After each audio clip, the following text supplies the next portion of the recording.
Bien, bonjour à tous et toutes. Nous allons commencer. Merci à vous d'être présents et présentes aujourd'hui. Alors, j'ai le plaisir d'accueillir pour la première audition de notre commission d'enquête, puisque c'est la première séance après la dissolution et la reprise de cette commission d'enquête. Madame Françoise Bello et Madame Sophie Lacombe, respectivement trésorière et membre du conseil d'administration du collectif féministe contre le viol. Madame Mélodie Molinaro, fondatrice et présidente de l'association Derrière le rideau. Madame Emmanuelle Truane Dancourt, présidente de l'association MeToo Média. Bonjour. Et Florent Pommier, son trésorier. Bonjour. Comme vous le savez, notre commission d'enquête cherche à faire la lumière sur les violences commises contre les personnes, aussi bien mineures que majeures, dans le secteur du cinéma, de l'audiovisuel, du spectacle vivant notamment. Les organisations reçues aujourd'hui pourront nous faire bénéficier de leurs éclairages et de leur expertise afin de nous aider à traiter cette problématique. Les collectifs féministes contre le viol, fondés en 1985, offrent aujourd'hui une permanence téléphonique anonyme et gratuite, mais également des groupes de parole aux victimes de viols et d'agressions sexuelles. Le collectif forme les professionnels à la prise en charge de ces dernières et réalise des études statistiques sur ce sujet. Sur l'ensemble de ces sujets, nous allons évidemment vous poser des questions et merci encore une fois d'avoir accepté de revenir. Derrière le rideau, c'est une association créée en 2022 qui lutte contre toutes les formes de violence et milite en faveur de la libération de la parole dans le spectacle vivant par le biais de groupes de parole ainsi que d'actions de sensibilisation des acteurs culturels et au grand public. Et du grand public. L'association MeToo Média a été créée en 2021. Dans le contexte des révélations relatives aux agissements supposés de Patrick Poivre d'Arvor, avec pour objet de lutter contre les violences sexistes et sexuelles dans le monde des médias et de la culture, ainsi que divers outils comme un violentomètre spécifique aux médias ou un guide d'autoprotection pour les aider à se protéger des violences sexistes et sexuelles. Elle organise également des formations et des campagnes de sensibilisation. Vous aviez été entendu par la précédente commission d'enquête, mais il nous a semblé utile de vous entendre à nouveau. Vos différents regards sur la situation actuelle dans l'ensemble du champ culturel nous seront très précieux pour établir un état des lieux de la situation, ses ressorts et les moyens d'y remédier. Je rappelle que cette audition est ouverte à la presse et qu'elle est retransmise en direct sur le site de l'Assemblée nationale. Avant de vous laisser la parole et d'entamer nos échanges pendant environ 1h30, je voudrais remercier les députés présents lors de cette émission et évidemment Erwan Balanant qui est le rapporteur de la commission. Avant de commencer les échanges, il y a une espèce de protocole qui est une obligation institutionnelle puisque nous sommes dans le cadre d'une commission d'enquête. Il nous faut, selon l'article 5 de l'ordonnance du 17 novembre 1958 relative au fonctionnement des assemblées parlementaires, vous demander de prêter serment et de dire la vérité, rien que la vérité, toute la vérité. Je vous propose de commencer comme ça et ensuite nous commençons l'audition. Allez-y. Je jure de dire la vérité. Ah. Je le jure, ça suffit. D'accord, je le jure. Je le jure.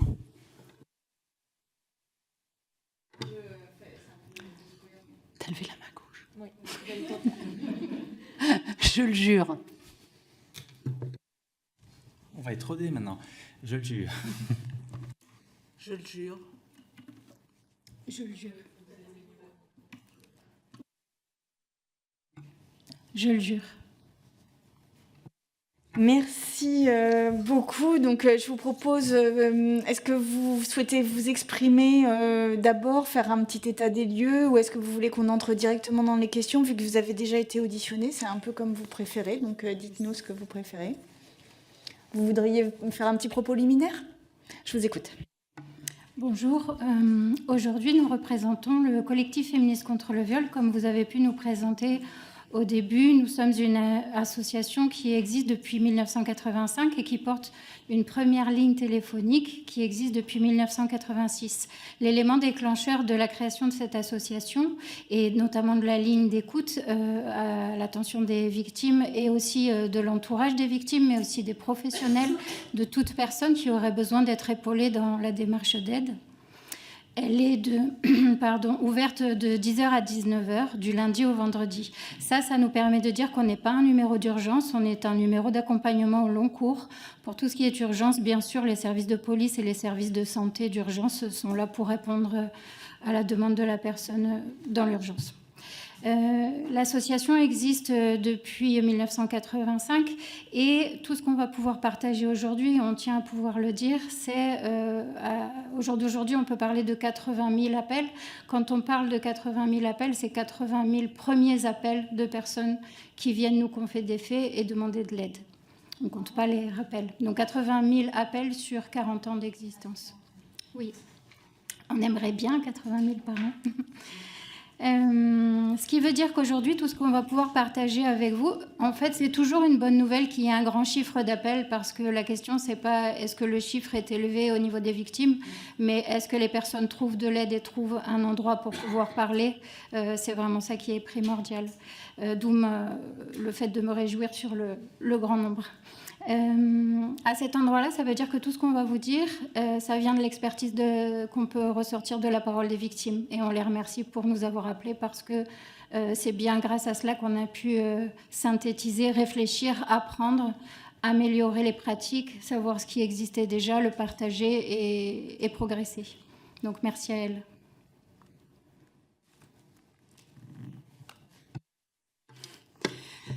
Bonjour. D'abord, vous remercier d'avoir relancé cette commission. Je crois que les associations l'attendaient de pied ferme, donc merci à vous d'avoir tenu bon. MeToo Média, comme vous l'avez dit, Madame la Présidente, est né de l'affaire PPDA, mais depuis, on a dézoomé à tout un tas d'autres affaires, alors médiatiques, souvent, mais pas que, loin de là. Quand vous entendez parler de l'affaire de Pardieu, Plaza, toute l'affaire énergie, Bourdin, etc., c'est le travail de MeToo Média, mais que la majorité de ce qu'on fait n'est absolument pas visible et pas médiatique du tout. Effectivement, vous l'avez dit, Madame la Présidente, on est dans le champ des médias et de la culture, ce qui fait quand même un spectre extrêmement large.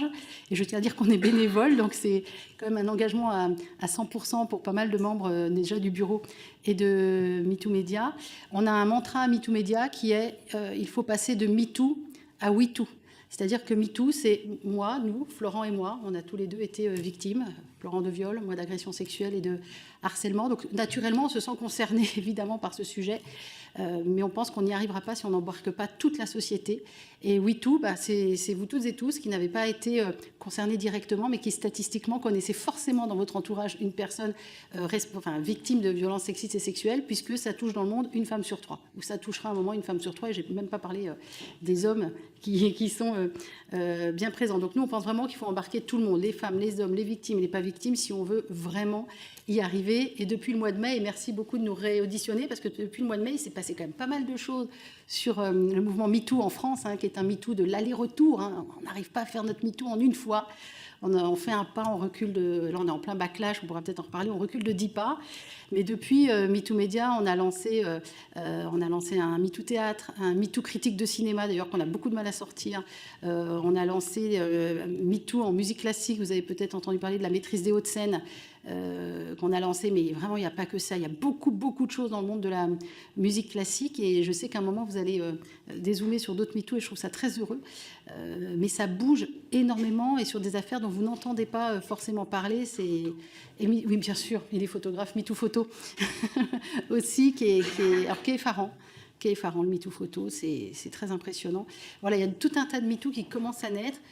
Vous ne voyez pas forcément dans les médias, parce qu'on a du mal aujourd'hui dans les médias. On peut dénoncer quelqu'un de connu, ça marche très très bien, mais quand on doit dénoncer tout un système, tout un MeToo photo, tout un MeToo critique de cinéma, c'est déjà beaucoup plus compliqué pour les journalistes pour faire les enquêtes et trouver le temps de ça, sachant que le temps politique a été un peu bousculé ces derniers mois.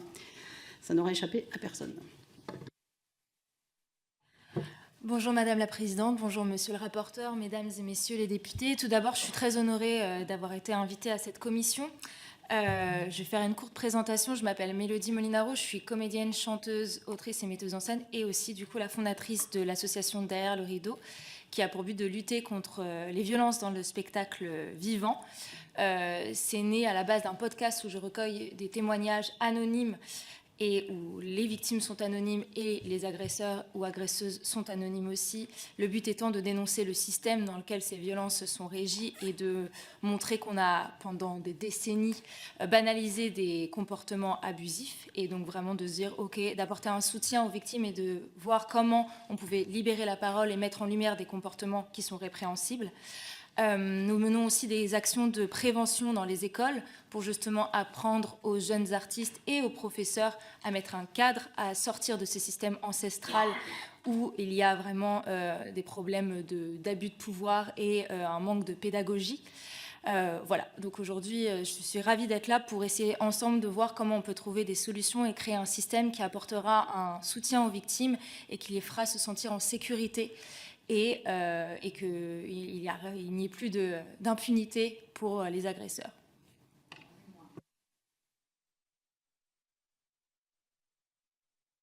Oui, première série de questions et qui pour vous tous et peut-être au début pour le collectif féministe contre le viol.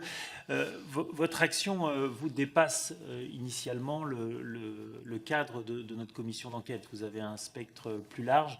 D'ailleurs, c'est intéressant parce que ça nous permettra sans doute de faire un aller-retour entre le cinéma et la société. Par contre, ce qui pourrait être intéressant pour nous, pour la commission d'enquête, c'est est-ce que vous avez la capacité, dans les témoignages que vous recevez, de dire, de voir, de ressentir si dans le monde de la culture, dans le monde de notre commission d'enquête, il y a quelque chose qui serait de plus de violence que dans la société. Voilà, c'est première question très rapide, et après on pourra rebondir sur les spécificités des violences sexistes vues par votre association et par l'association MeToo. Alors, lorsque la ligne téléphonique a été créée et suite à un grand nombre d'appels, il y a quelque chose qu'on a pu identifier, c'est ce qu'on a pu nommer la stratégie de l'agresseur. C'est-à-dire comment fait l'agresseur pour mettre en place son système et favoriser tout l'environnement qui est à sa portée pour venir à ses fins et en premier lieu cibler une victime. Ce qu'on peut voir et ce qu'on a fait, puisqu'on a fait un grand nombre de campagnes de prévention, c'est que dans les premiers appels, on a pu aussi découvrir que c'était majoritairement, alors Emmanuelle Piette, notre présidente, appelle ça le tiercé perdant, c'est-à-dire ton papa, ton employeur et ton professeur.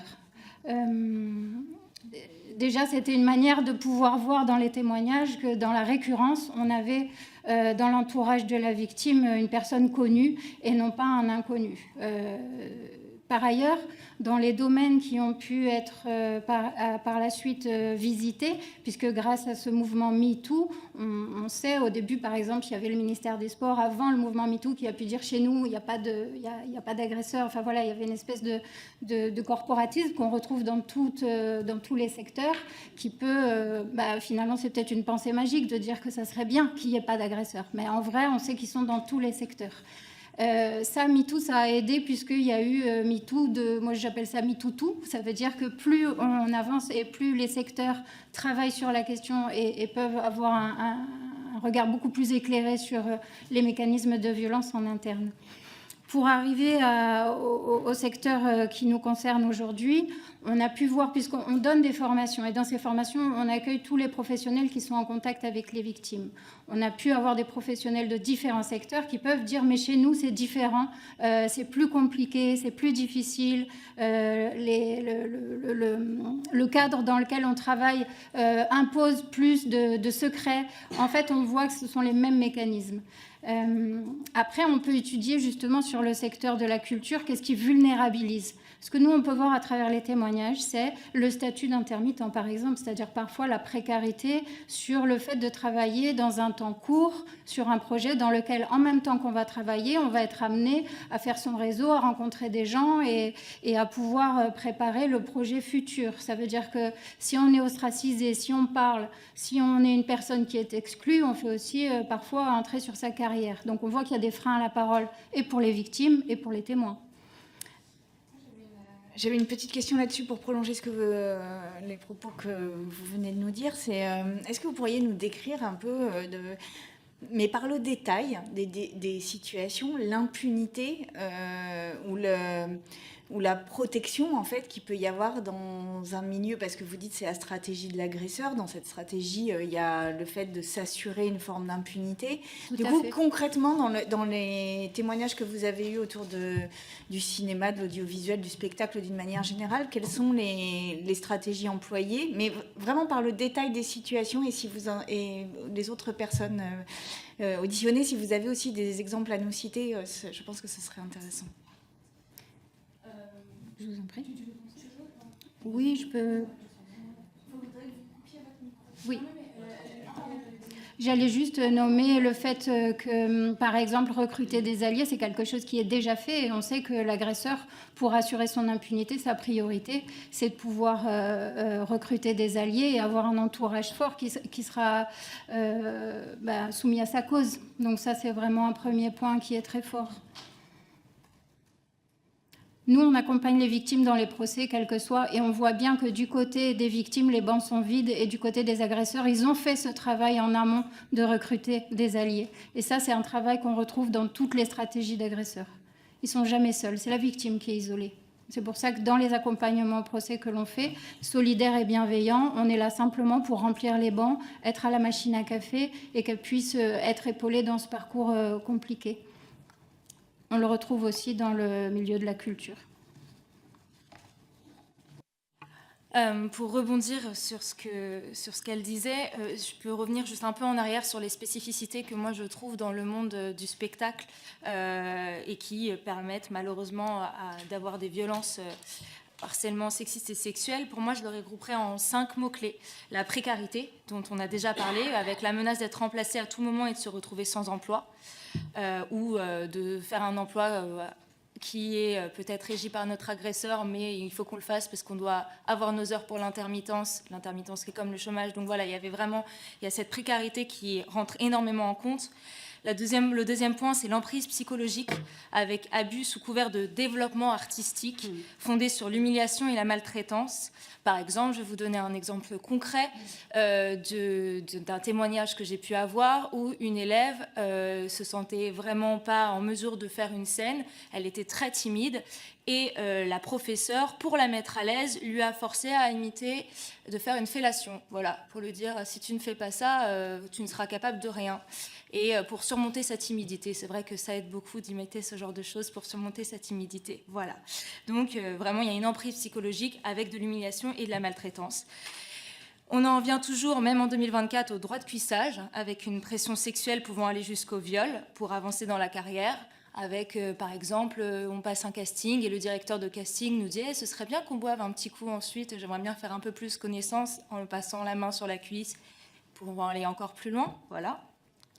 Le 4e point, confusion des limites. On est dans un milieu où la proximité physique est constante et il y a l'absence de consentement.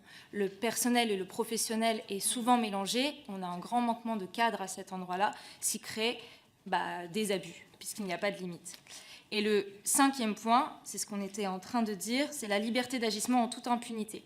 C'est un système ancestral qui se reproduit de génération en génération. Les jeunes artistes qui subissent ce système sans avoir été entendus ou réparés vont le reproduire lorsqu'ils seront en position d'autorité. Tout ce système donne le sentiment aux professionnels du secteur, du coup, de s'entourer d'alliés et qu'ils peuvent faire ce qu'ils veulent en toute impunité. Et donc ça, c'est les 5 points pour moi qui sont les spécificités des violences dans ce milieu. Il y a évidemment aussi l'omerta, dont on parle beaucoup, où il y a, du coup, dans l'omerta, ça englobe la peur de représailles dans le milieu professionnel, du coup, avec des risques d'exclusion, la précarité, les relations de pouvoir, la normalisation de comportements abusifs, l'isolement des victimes, comme on venait de le dire, et le sentiment de honte, la peur des réactions publiques et du harcèlement en ligne, et un manque de soutien juridique et organisationnel qui freine les victimes à parler. J'aimerais donner un exemple très, très précis. Finalement, une toute petite partie de mon histoire, je ne vais pas rentrer dans un détail, dans un grand détail, mais quand j'ai subi le viol que j'ai subi, j'étais en situation d'extrême précarité puisque je sortais d'école de journalisme, je cherchais des missions, ce qu'on appelle dans le journalisme des piges, ce qui est encore moins avantageux que, si je puis me permettre, que le régime de l'intermittence, parce qu'il n'y a même pas un nombre d'heures, il n'y a même pas de système de chômage avec un nombre de piges. Le nombre de piges doit être assez important pour les journalistes avant d'accéder à... c'est le régime général, avant d'accéder au chômage. Et donc le régime général, on le sait, maintenant c'est 6 mois, etc. Bref, je ne refais pas le discours. Moi, ce n'est pas très favorable pour moi, par exemple, ce qui s'est passé depuis quelques mois au niveau du chômage. Je n'ai plus le droit même.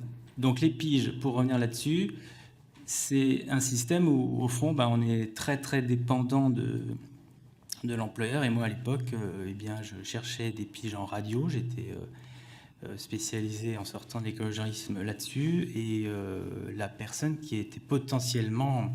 qui pouvait m'en donner des piges, c'est une personne que j'avais connue lors de mes études. Et cette personne, dans une province loin de Paris, m'a proposé de loger chez lui. Je n'ai vu aucune malice du tout, puisque c'était un collègue, un ancien prof. J'y suis allé. Il se trouve que je me suis fait enferrer donc dans un système d'emprise où il me logeait, donc dans son salon, je précise, pour qu'il n'y ait aucune ambiguïté. Il n'y avait aucune espèce d'attirance. Je ne connaissais pas sa vie. Mais un soir, il a attaqué. J'ai pour tout travaillé 3 jours en un mois et demi. 3 jours de pige en un mois et demi. Et je suis reparti de ce lieu aussi rapidement, finalement, presque que j'étais arrivé, avec mes cartons, dans l'autre sens. Mes parents m'ont vu revenir. Ils n'ont pas bien saisi pourquoi je revenais. J'ai dit, écoutez, en fait, j'ai pas assez de travail là-bas. C'est tout ce que j'ai pu dire, parce qu'en fait, j'étais dans une amnésie totale. Moi, j'ai vécu l'amnésie totale pendant 10 ans. Donc, du moment où ce gars m'a pris le bras, amnésie. Il a fait ce qu'il a fait, et ensuite, c'est en 2017 que tout revient à la faveur, évidemment, c'est un parcours, mais d'une psychothérapie, de séances d'hypnothérapie. C'est pas magique, mais ça peut fonctionner sur ce type de cas pour faire remonter des détails post-traumatiques.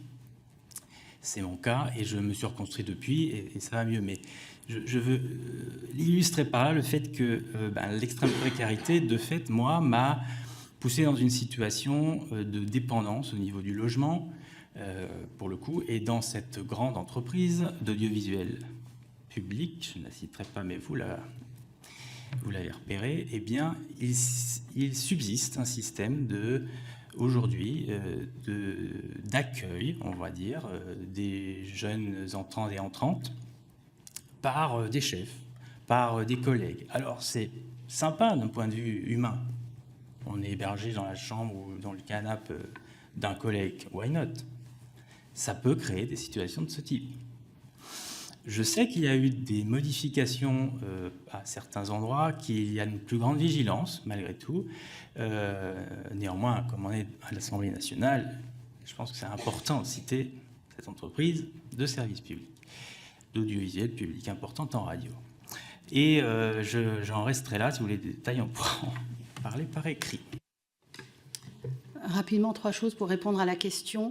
Les milieux de la culture et de l'audiovisuel, ce sont des milieux où le corps est engagé. Et ça compte beaucoup. Je trouve que l'on parle du théâtre, comme tu le faisais, Mélodie, que l'on parle du chant, où nous, on a des témoignages de profs très connus qui se disent qu'il faut masser les pieds de leurs élèves parce que comme ça, elles se tiendront mieux quand elles feront du violoncelle ou du chant. Puis on passe très très vite des pieds à autre chose. Le corps est engagé, donc l'ego est engagé aussi. Moi qui suis journaliste en télévision et animatrice en télévision depuis 25 ans, on a des égos complètement surdimensionnés. Ça, c'est la première chose, c'est le corps. Je vais très très vite, mais il y a la victime aussi, comme Florent, quand moi j'ai été agressée par PPDA dans son bureau de TF1, qui est la seule fois de ma vie où je suis allée à TF1, je n'ai aucun souvenir de ce qui s'est passé. À partir du moment où il a éteint la lumière, fermé la porte, je me souviens de la partie agression sexuelle, je ne sais pas ce qui s'est passé après. Donc j'ai porté plainte pour agression sexuelle. Et alors là, ça ne revient pas. Pourtant, je pense avoir les épaules pour l'entendre, mais ça ne revient pas. Et ça, souvent, on ne donne pas crédit aux victimes. Une femme qui se fait voler son sac à main, on ne va jamais lui demander « Vous êtes sûre, madame? Comment étiez-vous habillée, madame ?» Elle a volé son sac à main, elle porte plainte, qu'y avait-il dans le sac à main, etc. Une femme qui dénonce un viol, une agression sexuelle, du harcèlement, c'est elle qu'on va mettre sur le grill, c'est elle qu'on va envoyer chez un psy. Notre droit français est fait comme ça, et c'est très dur pour les victimes. J'imagine que vous avez plein de témoignages dans ce sens-là aussi. Et donc ça, déjà, c'est très difficile. Et en plus, il y a la loi. Et moi, il y a vraiment quelque chose qui me crispe beaucoup en ce moment, c'est que tous les médias ou les institutions culturelles s'appuient sur le droit pénal pour dire « nous, on attend que justice se passe, en attendant présomption d'innocence ». Et on passe notre temps à MeToo-Média à dire « il y a le droit du travail, la présomption d'innocence n'existe pas dans le droit du travail, vous êtes censé suspendre ce monsieur qui fait plein d'audience sur une chaîne avec un 6, vous êtes censé protéger et les personnes qui travaillent avec cette personne, et les stagiaires, et les invités, et vous ne le faites pas ». Et comment on peut...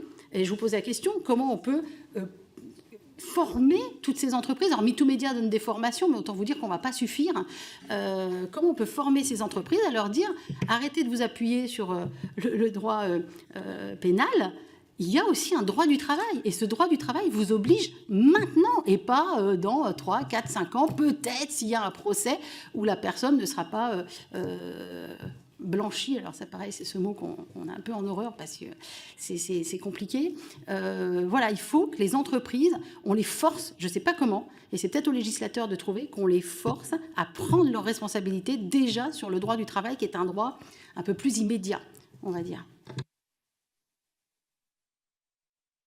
Justement, sur ce sujet-là, dans les 5 points que vous avez définis, Madame Molinaro, moi, il y a la question de la reproduction qui me semble importante, et elle fait écho justement à la question du droit du travail, et à de l'encadrement et à la prévention nécessaire.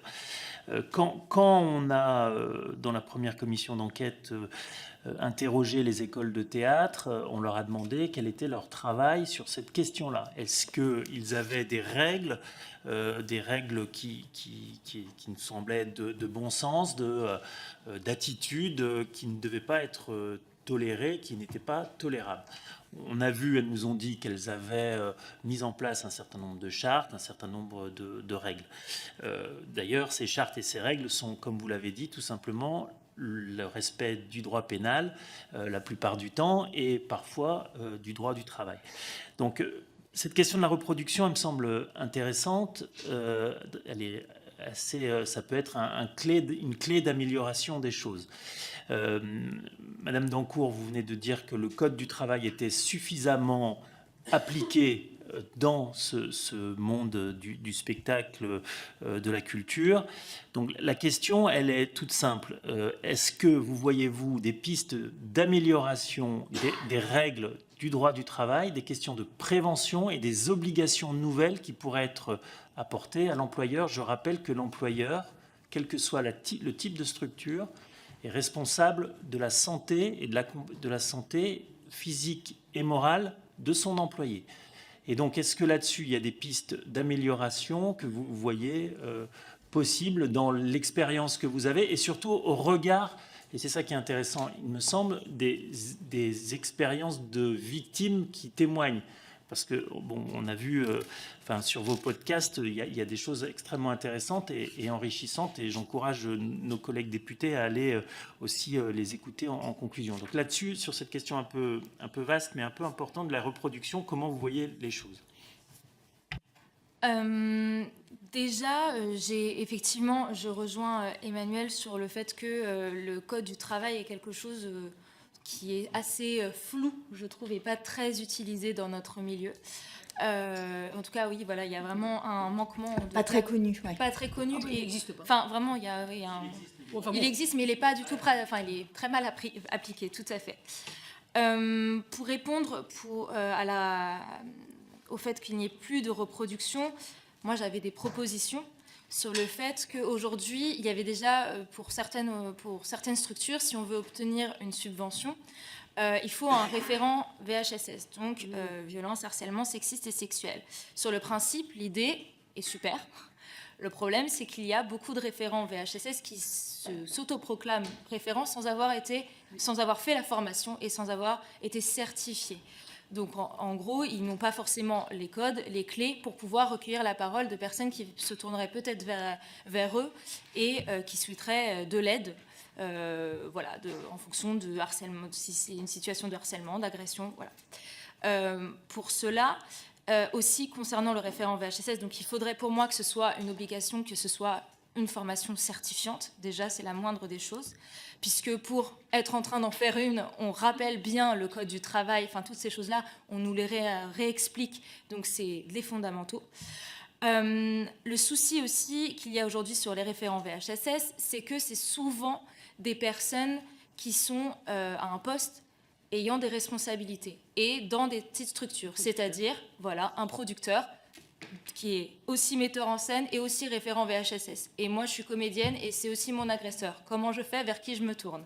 Donc il y a un vrai souci à cet endroit-là quand c'est des petites structures où il n'y a pas, comme par exemple dans un grand parc d'attractions où c'est vraiment une entreprise, où il y a un RH, il y a des directeurs, où il y a des pôles où là, le référent VHSS n'est pas forcément quelqu'un qui a des responsabilités ou qui a un poste à autorité. Ce que je propose pour les petites structures, c'est que les référents VHSS soient des personnes indépendantes. Donc, qu'il y ait des personnes formées, qui soient en freelance, en auto-entrepreneur, peu importe, mais que ce soit des personnes qui soient indépendantes à la structure pour permettre aussi aux victimes de se sentir en sécurité lorsqu'elles parleront de leur traumatisme. Lorsque nous avons échangé tout à l'heure sur cette question, en attendant le début de la réunion, on a pu aussi se questionner sur le fait que les référents VHSS n'étaient pas soumis au FIGES, au fichier des agresseurs. Ça serait peut-être une amélioration. Oui. Puisqu'on sait que souvent, on a pu voir ça dans l'université, les référents VHSS étaient parfois des agresseurs qui avaient été mis de côté un temps et qui revenaient en tant que volontaires sur ces questions, oui, sur ce poste.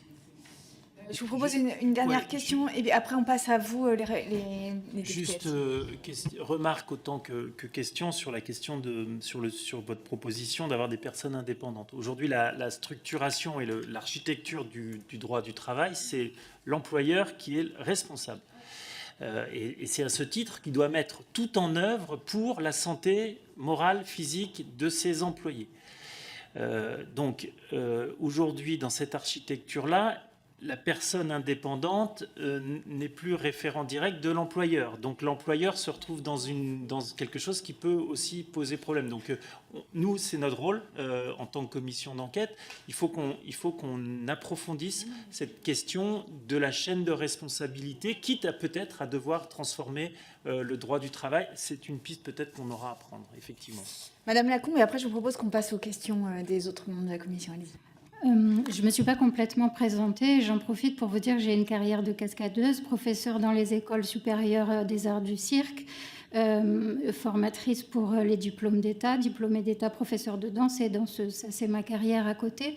Ce que j'ai pu remarquer justement, c'est que pour la question des référents VHSS dans les écoles, la question du salaire et en tout cas des heures supplémentaires et du travail supplémentaire était très floue.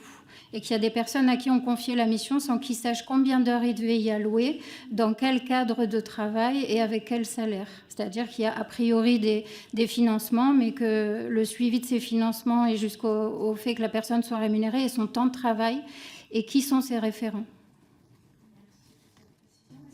Est-ce que vous avez des questions? Oui, allez-y, je vous en prie. Oui, merci Madame la Présidente. J'ai trois petites questions. D'abord, vous avez utilisé un terme, Madame Dancourt, j'aurais juste voulu une petite précision, parce que je pense que ça éclairera tout le monde. Vous avez parlé de MeToo, de l'aller-retour. Je n'ai pas bien compris ce que ça voulait dire et ce que vous décrivez, parce que j'ai l'impression que vous décriviez quelque chose. Donc, oui, Monsieur Salmon, député, groupe Rassemblement National, député de la Haute-Saône. Ça, c'est ma première question. Je pose mes trois questions. Ma deuxième question, alors sans qu'il y ait de jugement, mais je me posais la question de savoir si la multiplication du nombre d'associations, vous avez parlé de MeToo Média, MeToo Théâtre, est-ce que ça complexifie complexifiait pas les choses pour les victimes. Donc c'est une question juste pour avoir votre avis sur ce point. Et ensuite, une opinion que j'ai eue en vous entendant et que je voulais vous soumettre, parce que vous avez parlé de la difficulté du statut de l'intermittent et de la contrainte que ça gérait probablement vis-à-vis de votre situation. Parce que, alors moi, je viens du monde de l'entreprise privée, donc je ne connais pas du tout le monde et j'ai jamais été confronté en tant que professionnel au monde de l'intermittent, mais bon, je sais qu'aussi dans le monde des entreprises privées, il peut y avoir des cas de harcèlement, d'agression. Et je me disais, est-ce que, parce que vous avez aussi, je crois, c'est vous, madame, parlé de la profession des corps, et moi, je vois plus la problématique que l'on traite aujourd'hui sur ce sujet-là, plus que sur le sujet de l'intermittent. Je me trompe peut-être, et je voudrais avoir votre avis sur ce point-là. Merci. Juste pour votre information, il y a un MeToo Industrie qui existe et qui était là quand on a fait, en mai dernier, on a fait 100 visages à la Ligne du Monde, 100 visages du MeToo, et MeToo Industrie était représenté aussi. Alors pourquoi en France on a un MeToo de l'aller-retour ? Dans les autres pays, qui ne sont donc pas la France et qui n'ont pas cette culture à la française, souvent ils font leur MeToo en une fois. L'exemple qu'on a sous les yeux, nous, en France, c'est l'Espagne. L'Espagne, il y a eu un énième féminicide, il y a eu des manifestations monstrueuses dans la rue, et l'Espagne a renversé son droit, a créé des tribunaux spécifiques pour les violences sexistes et sexuelles, ce qu'ont fait plein d'autres pays. Par exemple, si je prends l'exemple de la Suède a complètement renversé son droit aussi. Qu'est-ce que ça veut dire ? Ça veut dire qu'aujourd'hui, dans le droit français, la preuve est à la charge de la victime. C'est la victime qui doit prouver qu'elle n'était pas consentante pour ce viol, cette agression sexuelle, et qui doit en apporter les preuves. Et on a un droit aujourd'hui, on le sait, dans les enquêtes préliminaires, on a 94% des affaires qui sont classées sans suite, pour tout un tas d'affaires de viol, qui sont classées sans suite pour tout un tas de raisons. Souvent, c'est par manque de preuves. Souvent, on est sur du parole contre parole. Et puis nous, les victimes, en plus, les preuves, on a tendance à les faire disparaître parce que ça poisse sur nous. La jupe avec du sperme, on la brûle. Le téléphone portable avec les SMS, on le jette. Enfin, voilà, parce qu'on ne se dit pas un jour qu'on va porter plainte contre Patrick Poivre d'Arvor, surtout en 2008. Mais c'est un exemple parmi d'autres. Et en Suède, ils ont renversé leurs droits. Donc maintenant, c'est à la charge du mis en cause de prouver que la victime était consentante. Et aujourd'hui, avant, ils ne condamnaient pas 94% des cas. Aujourd'hui, ils en condamnent 86%. Quand on sait, selon une étude américaine qui commence à dater un peu, qu'il y a 2% de victimes qui mentent, et c'est beaucoup trop, mais au final, c'est peu. On se dit que le droit, il aurait tout intérêt à être retourné. Et c'est pour ça qu'on demande, MeToo Média, la Fondation des femmes et toutes les associations féministes se sont groupées pour demander une loi intégrale dont on pourra peut-être reparler avec 100 propositions qu'on vous fait. Et on espère que cette commission va arriver à changer les choses. On pense, on a mis 142 propositions. Ah oui, ça a augmenté. 142, il y a de la lecture. Et alors, nous, en France, on fait un pas, on recule de 10. Par exemple, Charlotte Arnoux, dans l'affaire de Pardieu, porte plainte contre 2 viols en août 2018. Adèle Haenel se lève.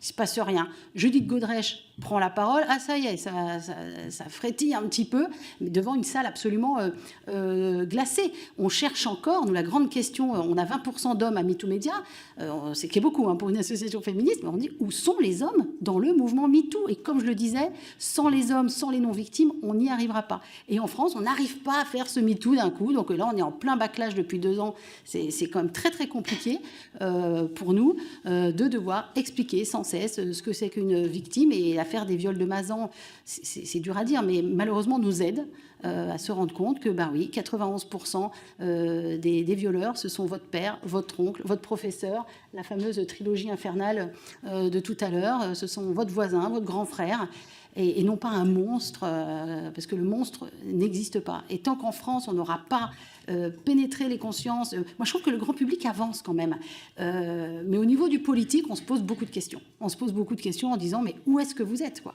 Aidez-nous. Aidez-nous. Et où sont les budgets ? Où sont les budgets pour les tribunaux ? Où sont les budgets pour la police ? Où sont les budgets pour les associations féministes ? Et tant qu'on ne prendra pas ça, c'est un choix politique, monsieur.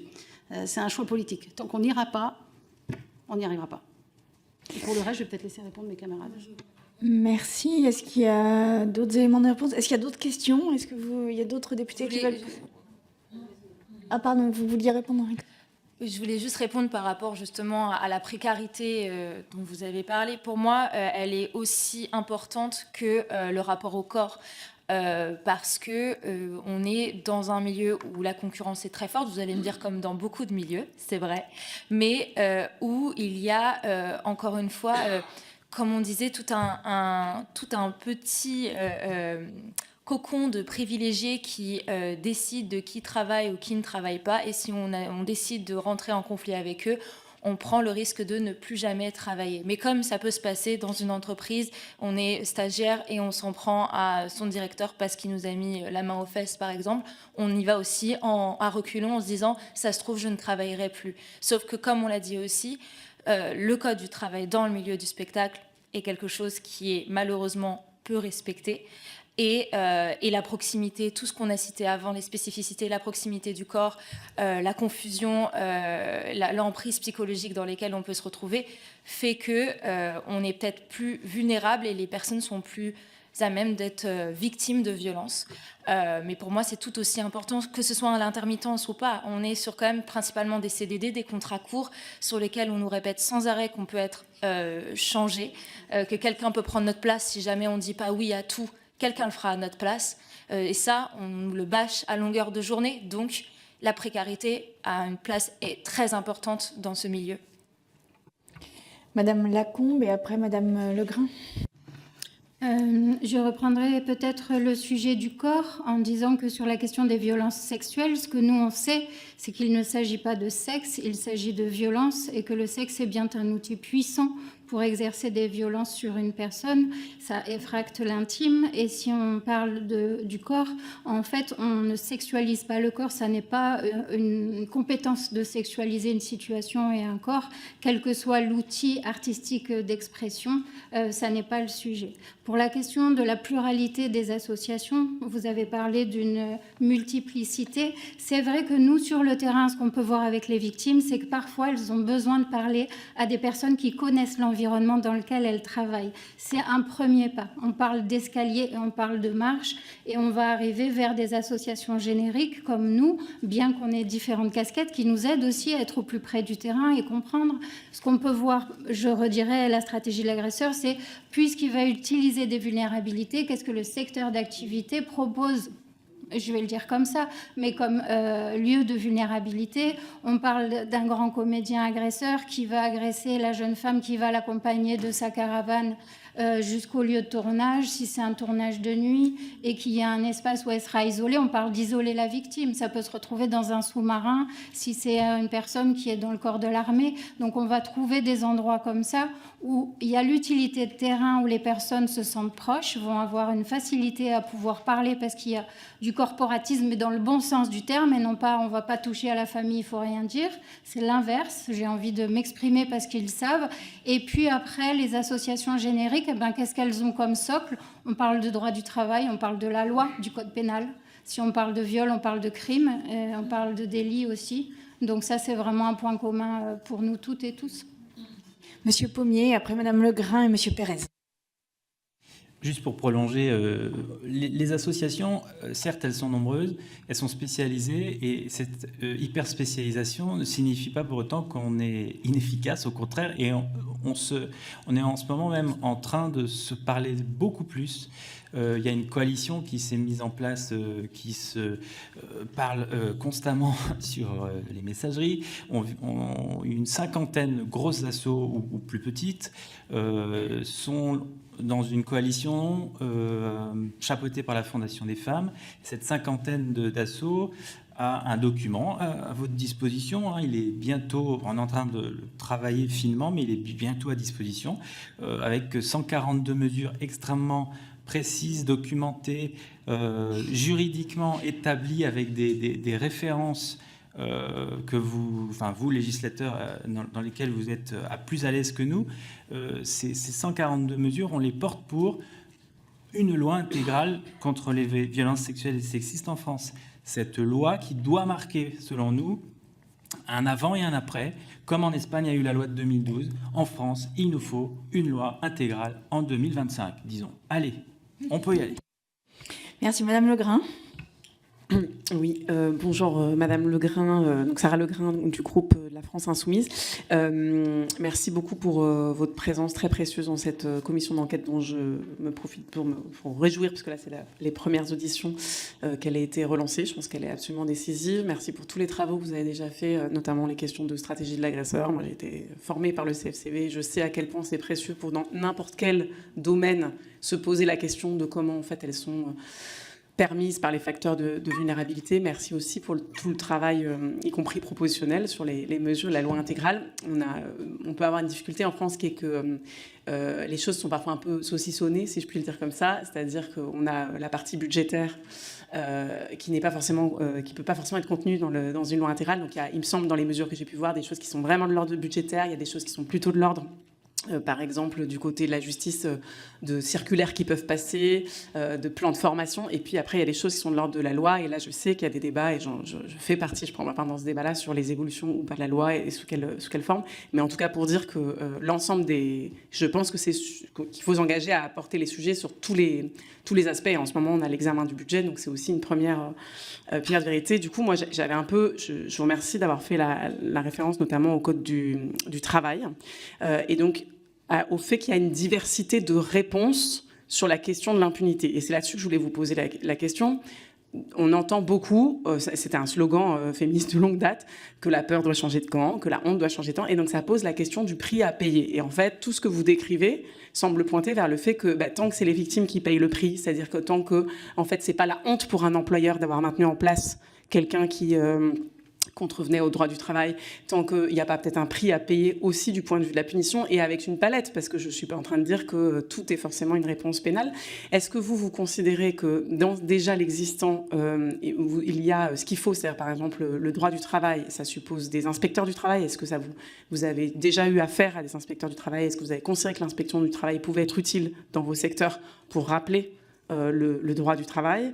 Est-ce que vous préconisez le fait qu'il y ait d'autres types de sanctions plus lourdes qui permettent à un employeur de réaliser que quand il n'applique pas le principe de précaution, en réalité, il se met en dehors de ses obligations d'employeur, et donc potentiellement après, il ne peut pas continuer son activité d'employeur, il se retrouve blacklisté plutôt que ce soit les victimes. Est-ce que vous avez une palette qui nous permettrait d'éviter d'être justement dans ce refrain du pénal qui fait que souvent, on a du mal en fait à apporter des réponses parce qu'on dit du coup au bout du bout la justice tranchera, et puis sur toute la palette intermédiaire on n'a pas trop d'options. Merci, je vous propose qu'on prenne plusieurs questions, comme ça vous répondrez. Oui, moi aussi. Alors on avait Monsieur Pérez, Monsieur Fay et Madame Melchior, et après toi et moi. Merci Madame la Présidente. Là, c'est vrai que nous parlons là, du passé et du présent au travers des différents vécus pour vous-même ou les témoignages que vous avez recueillis. Moi, je souhaiterais parler aussi un peu de l'avenir, parce que pour en avoir discuté avec un certain nombre notamment d'enseignants, collège, lycée, c'est vrai qu'aujourd'hui, on a malheureusement à déplorer un accès à la pornographie qui est massif, vraiment massif, qui commence très tôt chez les jeunes ados, dès 10-11 ans, et qu'on sait très bien que cette pornographie finit par infuser des rapports entre les hommes, les femmes, etc. Des rapports évidemment qui ne sont pas ceux de la vraie vie et qui ne sont surtout pas souhaitables dans la vraie vie pour tout le monde. Donc par rapport à cette déferlante de la pornographie. Aujourd'hui, moi, des professeurs m'ont raconté qu'il y avait du harcèlement dans les collèges et les lycées. C'est-à-dire que des garçons harcelaient des filles en disant « mais si, tu peux faire ça, mais si, il faut que tu le fasses, mais si, c'est normal, mais si, c'est vachement bien, enfin, etc. » Ils ont 14-15 ans. Tous ces ados, demain, ils seront... à votre place, la nôtre, enfin ils seront sur le marché au sens large, ils seront dans les circuits économiques, culturels, etc. Est-ce que vous n'y voyez pas là un risque d'augmentation de ce fléau? Et si oui, ne faut-il pas, gouverner étant prévoir, ne faut-il pas d'ores et déjà se dire que dans les années qui viennent, on risque d'avoir affaire à des jeunes adultes, des adultes qui auront été un peu déformés ou même complètement déformés par tout ce qu'ils auront malheureusement vues. Et donc, est-ce qu'il ne faut pas d'ores et déjà réfléchir à la manière dont on va pouvoir se prémunir de ça? Parce que je pense que c'est une vague dont il ne faut pas négliger la force. Parce que il y a 15 ans, 20 ans, 30 ans, bon, la pornographie existait, bien évidemment, hein, elle ne date pas de la semaine dernière, ça a toujours existé, mais son accès était quand même beaucoup plus complexe. Aujourd'hui, l'accès est d'une simplicité telle et affolante que ça risque de générer effectivement des comportements peut-être encore plus complexes que ceux d'aujourd'hui. Merci. Je vous propose de faire des questions courtes pour vraiment laisser le temps à la réponse, puisque ce sont les réponses qui sont importantes. Tu voulais faire une remarque? Oui, juste une remarque sur la question de la pornographie. Il me semble que tous les auteurs présumés dont nous parlons, c'était avant le développement de la pornographie. Donc voilà, c'est juste le sujet. Je pense qu'il faut qu'on se concentre. Ouais, mais je ne crois pas qu'on soit complètement dans notre sujet. C'était juste une petite remarque là-dessus, même si on a un vrai problème d'accès à la pornographie par nos jeunes. Mais Merci. Monsieur Fay. Monsieur Fay. Oui, merci. Vous vous présentez. Philippe Fay, du groupe Ensemble pour la République. Moi, je reviens sur vos déclarations tout à l'heure. Notamment, j'ai noté recruter des alliés. J'essaie de voir un peu la mécanique. Enfin, voilà, je ne vais pas faire de la psychologie de supermarché ici, hein, mais c'est plus pour vous poser des questions, comment vous le ressentez. Est-ce que, et de comprendre cette mécanique, est-ce que c'est un acte volontaire ou alors vraiment c'est instinctif, irréfléchi de la part des prédateurs? Et pour aller plus loin, je faisais aussi un parallèle aussi avec la formation peut-être. Je pense notamment au monde de la cuisine, au monde de la restauration, où fut un temps, voilà, les chefs étaient tout puissants certainement, et puis pouvaient se permettre de brimer, de violenter. Enfin voilà, je ne mets pas tout le monde dans le même sac bien sûr, mais on sait que je pense qu'il y a eu beaucoup d'efforts et beaucoup d'avancées dans un sujet, parce qu'il y a la formation derrière. Et je voulais savoir où on était même dans vos différentes activités diverses et variées, hein, au niveau de la formation, si c'est aussi ce qu'on passait il y a quelque temps dans les écoles hôtelières en disant que c'est normal, voilà, le chef est tout puissant. Est-ce que dans vos formations, il y a encore peut-être tout ce sentiment qui accorde du crédit aussi au tout puissant? Merci. Merci Madame Melchior, et après vous répondez à tout, ça marche?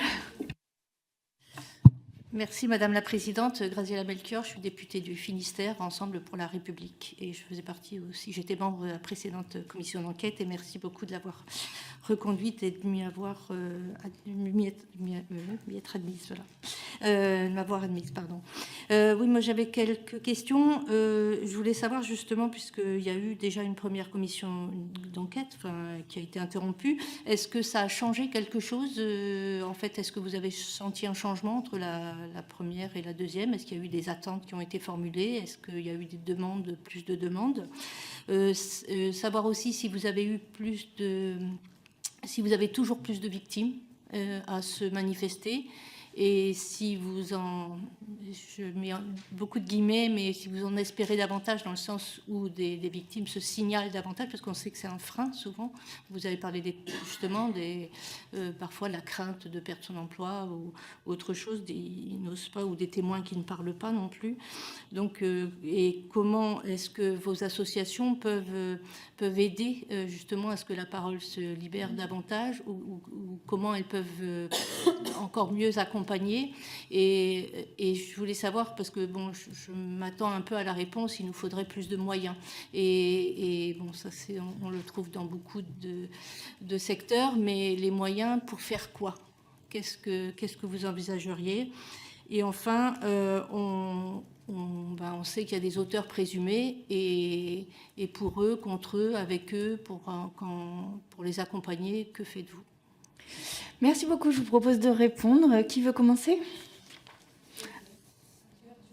Allez, Madame Molina. Ok, alors je vais essayer de répondre à un maximum de questions. Concernant le travail éducatif qui, pour moi, il y a à faire dans les écoles. Je pense que les jeunes artistes, on doit leur apprendre à reconnaître les violences et à faire valoir leurs droits en même temps. Il est essentiel de former les professeurs à la pédagogie et à changer de posture, c'est-à-dire les professeurs du vieux de la vieille qui disent « je vais t'apprendre ça comme ça parce que moi, on m'a forcé à faire ça comme ça », c'est stop, on arrête, on impose un cadre pédagogique. Par rapport à la pornographie, moi je pense qu'il faudrait une formation sur le consentement et la gestion de l'intimité, que ce soit pour les élèves et les professeurs, qu'il y ait un vrai cadre avec le rapport au corps et que ce soit inclus pour les professeurs et les élèves, qu'il y ait un vrai, une vraie communication, que tout le monde ait les mêmes bases afin qu'il n'y ait en tout cas moins de débordements. Mise en place d'un référent VHSS, on le disait aussi, et j'en profite aussi pour parler des coordinateurs d'intimité. Les coordinateurs d'intimité sont des personnes, il y en a très peu en France, qui sont souvent appelés sur les plateaux pour orchestrer des scènes de sexe. Moi, je pense qu'aujourd'hui, un coordinateur d'intimité doit être présent dès qu'il y a une scène où il y a un contact physique entre les deux personnes, où il y a la possibilité au comédien, à la comédienne, et avoir aussi sous le regard du metteur en scène de dire ça, je suis d'accord, de parler de la notion de consentement et il y ait quelqu'un qui soit référent pour ça. Aussi, je pense que c'est de la responsabilité des enseignants dans la signature d'une charte pédagogique qui reprendrait partie du Code du travail, mais qui permettrait aussi de créer un cadre sécurisant et respectueux, et aussi de mettre en place un réseau de partenaires vers lesquels les élèves, les professeurs peuvent se tourner si jamais il y a une situation désagréable de violence, d'harcèlement. Voilà, par rapport à tout ça. Pour répondre à la question j'essaie de faire un peu dans l'ordre sur le fait que qu'est-ce qu'on pourrait mettre aujourd'hui en place, qu'est-ce qu'on pourrait proposer justement pour que les victimes se sentent peut-être plus en sécurité et que la vulnérabilité, que la honte change de camp, comme on dit. Moi, je pense qu'une solution résiderait dans la création d'une base de données confidentielle pour identifier les comportements récurrents ayant fait objet d'une plainte ou d'une enquête dans une structure comme le fait dans le code, comme on peut le faire avec le Code du travail, sans pour autant publier les noms. C'est-à-dire que je ne crois pas forcément à la nécessité de ce qu'on appelle le tribunal médiatique, de balancer les noms sur les réseaux, sur les médias, parce que généralement aujourd'hui, un agresseur comme un Gérard Depardieu, on va l'excuser, en même temps, il va y avoir les deux camps. Par contre, une victime qui était comédienne, on va la catégoriser de victime jusqu'à la fin de sa carrière, et généralement, elles ne font plus grand-chose ensuite parce qu'elles sont que victimes. Donc pour moi, le fait de donner les noms publiquement n'aide en rien à la cause, et qu'il faut avoir justement une base de données confidentielle qui soit justement accessible pour les référents, les entreprises, qu'il y ait quelque chose qui permette de mettre en place un système sécurisant afin que l'agresseur ou l'agresseuse présumée ne fasse plus de victimes en attendant que l'enquête ou l'instruction donne ses conclusions ou son verdict. Voilà. Merci. Madame Dancourt. Alors, je vais essayer de répondre rapidement. Comment on fait pour répondre à votre question ? On n'y arrivera pas tant qu'on ne touchera pas à l'argent. Voilà. Ils rapportent, ces gens-là rapportent des millions. On a bâti des dizaines et des dizaines de films sur certains acteurs. On a, et moi je vais donner les noms, M6 qui empoche des millions sur les agences immobilières de Plaza et sur les émissions de Plaza. Tant que vous ne toucherez pas au porte-monnaie, on n'y arrivera pas. Ça sert, pour moi, tout ce qu'on va faire à côté d'ailleurs va être vertueux et nécessaire. Touchez-les au porte-monnaie. Et là, on va commencer à pouvoir discuter. Première chose. La pornographie. Deuxième chose, rapidement. 80% de ce qu'on voit dans un film porno est condamnable au pénal. Il faut le savoir. Et ceux qui regardent ça ne le savent pas. Le HCE, l'année dernière, le Haut Conseil à l'égalité, a fait une enquête sur les 18-35 ans. Elle était effarante, cette enquête. D'abord, elle prouvait que les hommes, on leur montrait une scène de viol issue d'un film. On leur disait, mais qu'est-ce que vous voyez là ? Ils font l'amour. Ah ben non, ça c'est une scène de viol. Mais non, pas du tout. La fille, elle dit non, mais en fait, elle veut dire oui, on le sait bien. Et les filles, elles croient, toutes celles qui ont été éduquées avec le porno, croient que ce qu'elles voient, c'est la vie normale. Que, évidemment, il faut leur attraper la tête, que, évidemment, on a le droit de les violenter, de ne pas respecter leur consentement. Donc, sur le porno, on a effectivement un vrai souci. Et on en arrive à l'histoire de la formation dont vous parliez. La formation, elle commence déjà tout petit. On a beaucoup parlé de ces formations à l'éducation sentimentale, affective et sexuelle qui ne sont pas données dans toutes les écoles, mais apprendre à un enfant de maternelle que son corps est son corps, que papy n'a pas le droit de toucher, ou que papa ou que le professeur n'a pas le droit de toucher, ça commence par là. Ça commence par là. Est-ce que nous, dans nos cultures occidentales, on a du mal avec ces notions de corps, décidément. Et oui, on en est où de la formation? On n'en est pas assez loin. Il n'y a aucun doute là-dessus.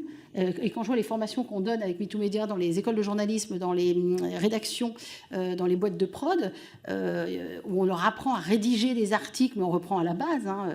Non, c'est pas un attouchement, ça s'appelle une agression sexuelle, etc.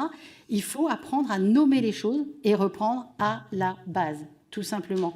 Peut-être qu'on peut faire aussi, mais ça, je ne sais pas si c'est entre vos mains ou pas, si on pouvait ne pas continuer d'accorder la Légion d'honneur. Le grand chancelier, le général Lecointre, il me connaît bien. On pouvait déjà faire attention à qui on la donne, parce que pour la retirer, c'est très compliqué. Faire attention à qui on donne la Légion d'honneur. Et quand nous, on vient prévenir et qu'on nous dit « Non mais attendez, nous, la Légion d'honneur, notre code tel qu'il est fait, attend le pénal. » Peut-être qu'il ne faut plus attendre le pénal. Je crois que PPDA et Depardieu, ils ont bien montré que la Légion d'honneur, ils n'en étaient pas récipiendaires à vie. Et il faut absolument qu'on trouve quelque chose avec cette Légion d'honneur pour qu'on puisse l'ôter et qu'il n'y ait pas de poids, de mesure par rapport à ça. Harvey Weinstein, on lui a ôté, ça a été plus simple. Le PPDA et Depardieu, on rame parce qu'on attend une condamnation. Voilà. Et puis, pour les victimes, je vais laisser Florent en parler rapidement pour répondre à madame. Dans notre association, à peu près 200-250 adhérents, et la moitié sont victimes et la moitié ne sont pas victimes. Aujourd'hui, on a une commission victime qui s'est mise en place et se professionnalise avec une formation en interne des écoutants et écoutantes. Ça, c'est quelque chose qu'on arrive à faire avec nos moyens militants, bénévoles et notre bonne volonté, avec aussi un peu d'argent. On en a, mais on n'en a pas assez, puisque, par exemple, dès septembre-octobre, on avait épuisé notre budget pour l'aide aux victimes, c'est-à-dire qu'on donne des aides à des victimes sous forme d'honoraires d'avocat. C'est l'avocat directement, on ne donne pas à la victime directement. Et bien évidemment, nous, en ayant vérifié qu'il y a bien eu un service de l'avocat envers la victime, on borde ça, mais on n'a pas assez d'argent jusqu'à la fin de l'année. Ça y est, on a fini pour les victimes. On va quand même remercier, parce que je vois que Mme Berger est là, le ministère de l'égalité femmes-hommes, alors qui a changé de ministre tous les 6 mois, ce qui ne nous a pas beaucoup aidé, mais nous a quand même beaucoup aidé. Il y a eu Mme Rome, il y a eu Mme Berger qui nous ont accordé des subventions qui nous permettent d'aider les victimes, mais on est déjà complètement à sec. Pour vous répondre, heureusement qu'on est plein d'associations, parce que ça arrive en masse, en fait. Ça arrive en masse, quoi. C'est fou, Ok. Les victimes, le nombre de victimes ne diminue pas. Le nombre de victimes ne diminue pas, il augmente. Okay. Là, c'est très très clair. Il y a un robinet qui est ouvert de plus en plus fort, en vrai. Et toutes les assos sont confrontées à ça. C'est bien pour ça qu'on est en train de se structurer, pour que cette commission victime puisse écouter encore plus de monde. Mais on n'y arrivera pas tout seul. Merci. On a compris que l'argent était le nerf de la guerre, et côté chaîne, agresseur, enfin voilà, et aussi côté victime et aide aux victimes. Madame Bello, Madame Lacombe, mais après nous on a des questions, on réenchaîne sur un. Pour parler du droit du travail et de l'inspection du travail, on a parlé tout à l'heure du maillage des associations. Il y a des partenaires solides aussi, comme la VFT et la Collectif des droits, qui sont 2 associations de longue date, qui sont aussi formatrices. Donc ça répond un petit peu aussi à la question de qu'est-ce qu'on fait sur le sujet des formations en interne qui peuvent intervenir auprès des professionnels. Ça rebondit à l'endroit de notre association, c'est-à-dire que le sujet reste générique. Il n'y a aucun secteur d'activité qui peut se prévaloir d'être au-dessus des lois et de pouvoir exercer des pressions et des violences sur une personne sous prétexte de création, par exemple. Pour la question de la pornographie, effectivement, ce n'est pas complètement le sujet aujourd'hui, mais je rebondis sur le mot fléau. Nous, c'est un mot qu'on met un petit peu de côté parce qu'on dirait que c'est un problème comme une invasion de sauterelles ou quelque chose où on perd les protagonistes. Et dans les protagonistes, je rebondis sur la réponse et à la question que vous avez posée sur la stratégie de l'agresseur et l'impunité, comment il fait pour recruter des alliés.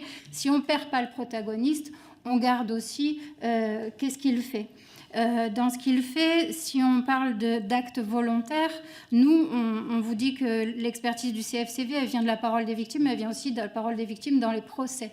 Et dans les procès, il y a l'agresseur. Et qui est censé répondre de ces actes au moment du procès? C'est bien ou le mis en cause ou les mises en cause. Ce qu'on voit dans les récits des victimes, c'est que parfois c'est parcellaire parce qu'elles ont des problèmes de mémoire, certainement pas de justesse dans les souvenirs qu'elles peuvent citer. C'est comme un puzzle, ils peuvent manquer des pièces, mais les pièces qui sont là, elles sont claires, elles sont présentes.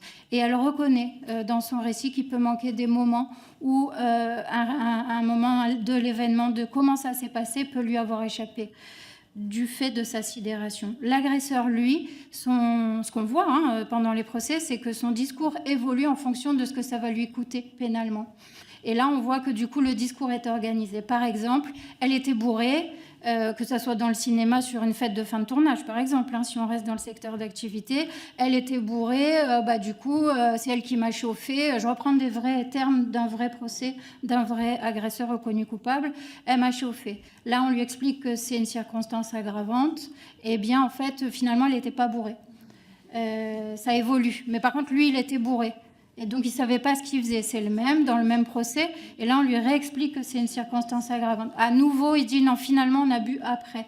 Et là, on peut voir que son discours est très construit. D'ailleurs, c'est ce qui pose problème parfois dans les recueils de plaintes. C'est que le plus confortable dans le récit à accueillir, c'est bien l'agresseur parce que lui, il a réfléchi à sa situation et à l'action qu'il a menée. Voilà, j'espère que ça répond un peu mieux. Pour la parole qui se libère, là aussi, nous, on rebondit sur... En fait, c'est les oreilles qui se débouchent parce que, on le sait, ça fait longtemps que les personnes parlent. Et Emmanuel Béard a bien pris soin de nommer son acte visuel, je le nommerai comme ça, un silence si bruyant. Alors nous, on a un film qui existe depuis 1983 et c'est ça qui est important, ne réinventons pas, mais écoutons. Ça s'appelle La conspiration des oreilles bouchées. Le problème, c'est pas de dire, le problème, c'est pas de faire, c'est de dire. C'est pas l'agresseur, le problème, c'est la personne qui dit. Et la personne qui impacte les projets, par exemple dans le cinéma, puisque je vous ai dit que j'étais cascadeuse, eh bien, en fait, je fais partie d'une équipe, de toute une équipe, et qui travaille sur un projet de manière ardue, corps et âme parfois. Eh bien, en fait, finalement, on pense que c'est la personne qui parle qui impacte le projet, et pas la personne qui fait. Alors que si on cherche bien, comme dans les enquêtes de police pour les agresseurs, le projet est déjà impacté par le comportement des agresseurs à d'autres endroits que les violences sexuelles. C'est un continuum de violence, on peut l'appeler comme ça, mais en tout cas, il y a d'autres dégâts. Merci beaucoup, Erwan. Ouais, merci, madame. Merci, Madame la Présidente. J'ai des questions sur, en réalité, comment on mène le combat à partir de maintenant, sachant que, vous l'avez dit, ce n'est pas un combat nouveau. Et moi, ce qui me surprend, je le redis et à chaque fois, je le répète, on a eu Maria Schneider, on en a eu d'autres, et à chaque fois, comme vous le dites, il y a un aller-retour, un backlash, et puis les choses n'avancent pas. Moi, j'ai une première question sur quelque chose que vous avez dit et qui me semble être peut-être une possibilité. La question de connaître ses droits. On voit bien, il y a la question que les victimes, enfin les employeurs, évidemment, doivent connaître leurs droits, mais ça, c'est la moindre des choses, c'est le droit du travail. Maintenant, comment, dans ce milieu, et d'ailleurs dans tous les milieux, on connaît son droit? Est-ce que vous pensez, par exemple, que faire connaître ses droits dès le plus jeune âge aux petits-enfants, en leur disant que son corps, c'est son intimité, ça doit être renforcé. Ensuite, quand vous êtes comédienne, est-ce qu'il pourrait y avoir une obligation dans chaque formation du droit pénal, du droit du travail? Et puis, évidemment, dernière question qui est en lien avec cette question du droit, la question du consentement. Vous avez parlé des coordinateurs d'intimité qui pourraient être généralisés. On a vu qu'il serait possible qu'ils soient généralisés dès qu'il y a une scène dite d'intimité. Ce n'est pas nécessairement une scène de sexe, mais une scène d'intimité. Est-ce qu'on ne pourrait pas obliger et avoir une obligation, un changement dans la loi pour qu'il y ait une obligation contractuelle? Aux États-Unis, les femmes, les hommes comédiens, comédiennes signent un contrat, c'est séquencé, chaque séquence est notée, et quand il y a un changement de séquence, ça passe par une nouvelle signature de contrat. Alors en France, évidemment, la nouvelle vague, les scénarios, déjà, il n'y en a pas, donc imaginez un contrat, voilà. Mais c'est un vrai sujet. Et dernier point, comme ça j'aurais fait ces 3 questions, et c'est la question, vous en avez parlé, Madame Dancourt, de toucher au portefeuille. Donc toucher au portefeuille des producteurs, des financeurs, de qui et comment. C'est une vraie question. Est-ce que là-dessus, vous avez des propositions fortes sur ce sujet-là? J'enchaîne sur une question, comme ça voilà, vous pourrez répondre à tout. Alors, moi, je vais revenir sur le référent violence sexuelle. Vous disiez qu'il fallait il faudrait qu'il puisse être extérieur quelquefois. Alors, je vais parler de l'expérience que j'ai de l'université. Puisque j'ai été vice-présidente de l'université de Lille, qui est une très grosse université à 90 000 étudiants, où évidemment la question s'est posée. Et en fait, le caractère extérieur ne simplifie pas forcément les choses. Alors, je voudrais un peu vous entendre là-dessus, parce que aller vers une personne qu'on connaît pas ou qui ne connaît pas le monde ou les personnes présentes, etc., ça ne simplifie pas forcément la parole et ça ne simplifie pas forcément non plus la gestion de la situation. Donc je voudrais savoir si vous aviez déjà vécu des situations avec un référent extérieur et pourquoi vous disiez ça. Et l'autre question que j'avais à vous poser, qui relève aussi de mon expérience universitaire, c'est la question des soirées, puisque vous savez que les soirées étudiantes sont des lieux de violences sexuelles récurrents. Et en fait, sur les tournages ou dans le monde du spectacle d'une manière générale, la soirée est cette espèce d'entre-deux entre travail, non-travail. Et donc, comment vous envisagez l'encadrement ou la possibilité d'intervenir dans ces soirées? C'est-à-dire, pour vous, ces soirées sont-elles des moments de travail ou des moments de non-travail? Quelle est la responsabilité de l'employeur? Puisqu'il y a un flou très important sur ces moments-là qui sont des moments intermédiaires.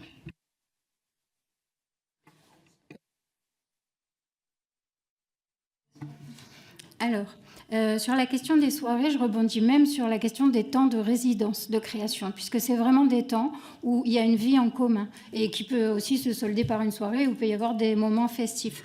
Effectivement, il faut qu'il y ait un cadre beaucoup plus clair sur le temps de travail et le temps de fin de travail, parce que déjà, pendant le repas, parfois, on est tenté de continuer à travailler, ce qui ne devrait pas être, et le flou profite aux agresseurs.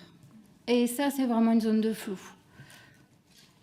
Aussi, ce qu'on trouve sur les tournages, donc sur les soirées de fin de tournage, qui sont un événement et un moment festif, on trouve des personnes qui sont, on peut dire, satellites, qui ne sont pas complètement des personnes employées au moment du tournage, mais qui sont l'ami d'eux, le frère d'eux, quelqu'un qui aimerait plus tard faire ce métier. On trouve vraiment des personnes satellites qui s'intègrent aux soirées et qui peuvent être même presque présents à la fin du tournage pour dire « Ah ben, je vais voir comment ça se passe, je connais un tel », ce que j'ai vu la dernière fois, quelqu'un qui s'est intégré en fin de tournage et puis finalement qui s'est intégré à la soirée. Voilà, ça veut dire aussi identifier clairement qui sont les personnes et les responsabilités des encadrants de la soirée, puisque si on crée des événements, on est responsable de sa soirée aussi. Enfin, il y a aussi un cadre de responsabilité. Mais est-ce que c'est véritablement créer ces événements? Enfin, est-ce qu'il y a une personne qui crée cet événement ou est-ce que c'est une coutume de sortie de plateau? Est-ce qu'il y a un organisateur de l'événement? Il y a une organisation, il y a aussi un budget puisque ça coûte de l'argent. Donc, il y a forcément, s'il y a de l'argent et il y a une organisation, il y a une responsabilité avec un poste.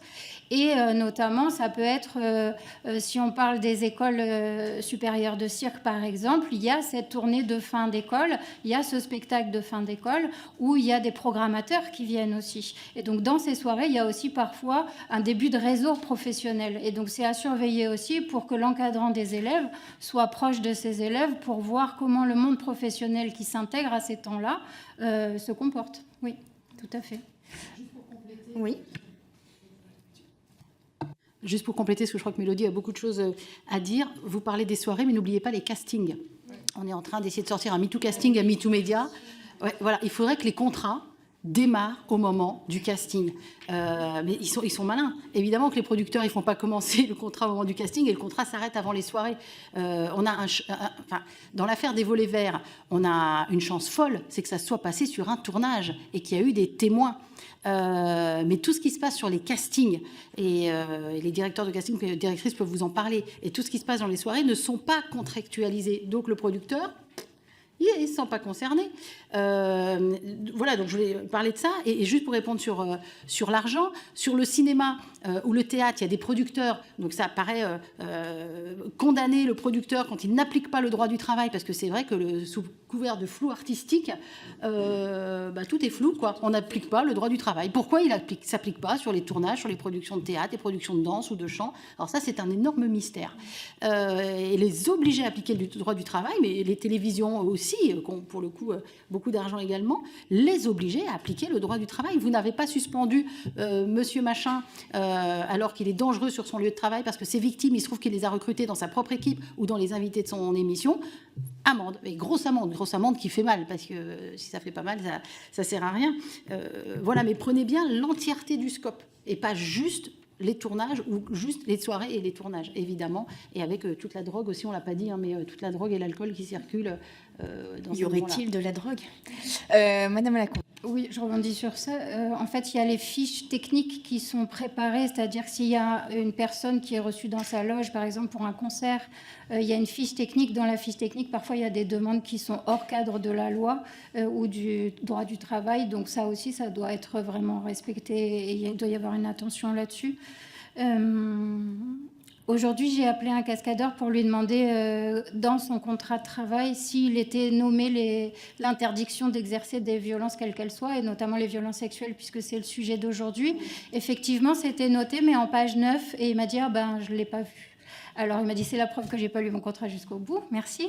Mais aussi, il a dit, si c'était proche du salaire, peut-être que ça serait quelque chose qu'on lirait très... Passer à l'oubliette, mais c'est pas grave, vous inquiétez pas, j'étais vigilant. Justement, ce cas est intéressant, c'est-à-dire le cascadeur ou l'auteur qui vous admet, j'ai pas lu mon contrat. Bon, il y a quand même un petit sujet là. Et justement, c'est parce qu'il n'y a pas suffisamment, à mon avis aussi, de sensibilisation. Et qu'il faut, en réalité, il faut qu'on ait des comédiens, des techniciens, des comédiennes, des techniciennes qui soient armés juridiquement. Et est-ce que c'est suffisant ?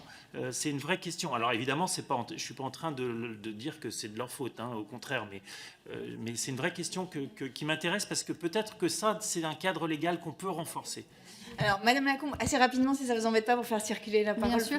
Donc, la proposition, c'est que ça soit en début de contrat à signer. Aussi, pendant le Covid, il y a eu des vidéos où il y avait plusieurs sujets mélangés.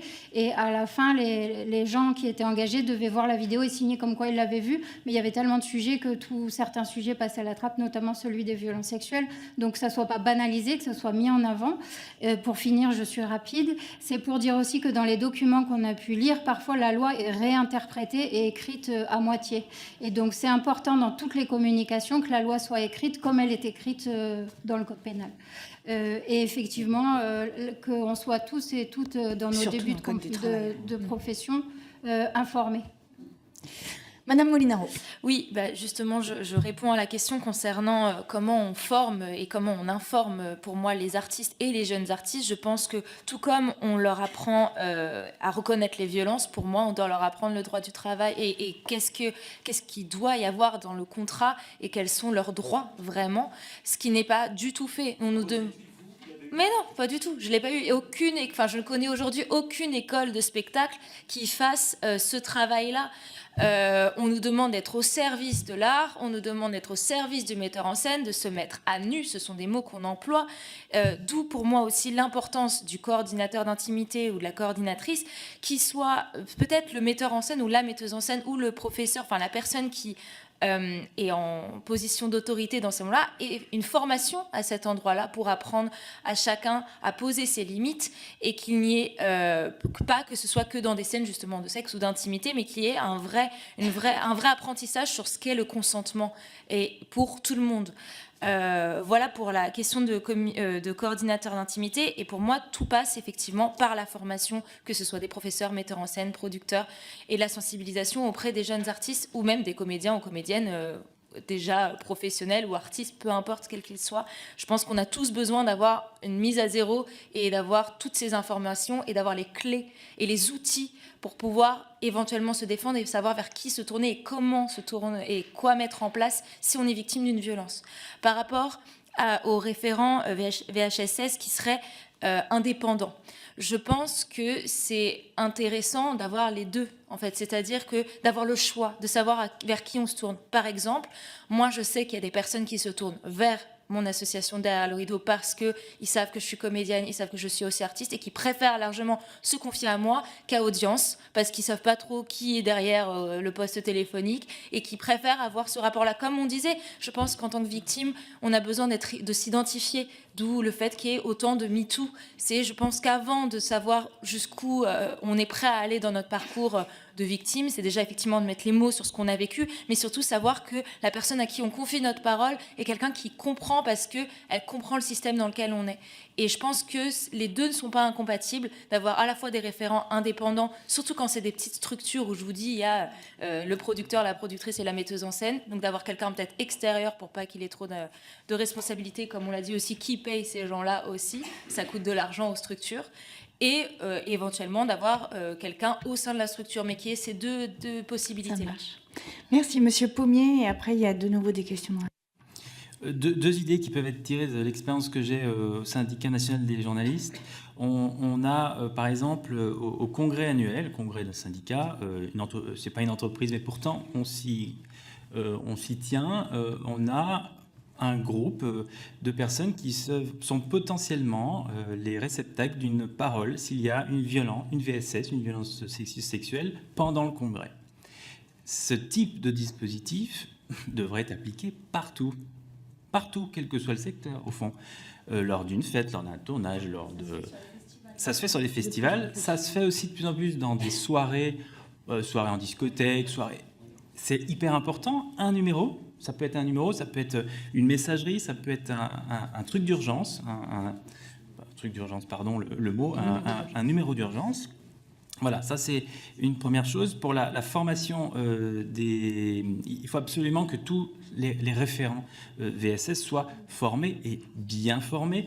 Et ça, c'est important parce qu'il y a des référents VSS, effectivement, qui d'un coup arrivent, on ne sait d'où, n'ont pas une formation dûment habilitée par leur employeur, ou alors 2 heures.